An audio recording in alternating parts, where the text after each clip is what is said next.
सध्या पावसानं धुमाकूळ घातलाय. महाराष्ट्रामध्ये पावसानं हाहाकार माजवलाय. या पावसामध्ये एक घटना घडली.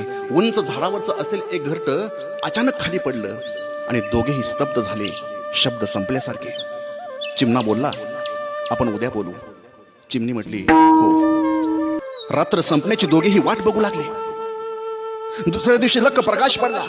तसा उत्साहानं चिमणा चिमणीच्या जवळ आला आणि चिमणा म्हणतो, चल निघूयात, पुन्हा काड्या गोळा करू, पुन्हा छानसं घरटं बांधू आणि पुन्हा आनंदानं जगू. हे वाक्य ऐकल्यावर त्या चिमणीच्या डोळ्यामध्ये पाणी आलं. तसा चिमणा तिला म्हणतो, अगं वेडे, रडतेस का? पाडणं त्याच्या हातात आहे, पण बांधणं आपल्या हातात आहे.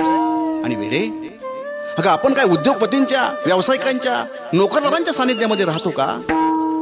अगं आपण राहतो त्यांच्या सानिध्यामध्ये ज्यांचं पावसाच्या पाण्यामध्ये सगळं वाहून गेलं. तरी पण ती माणसं पुन्हा नव्यानं डाव मांडतात, पुन्हा नव्यानं राबतात आणि पुन्हा नव्यानं शेतीतून सोनं उगवतात. त्यांच्या सानिध्यामध्ये आपण राहतोय.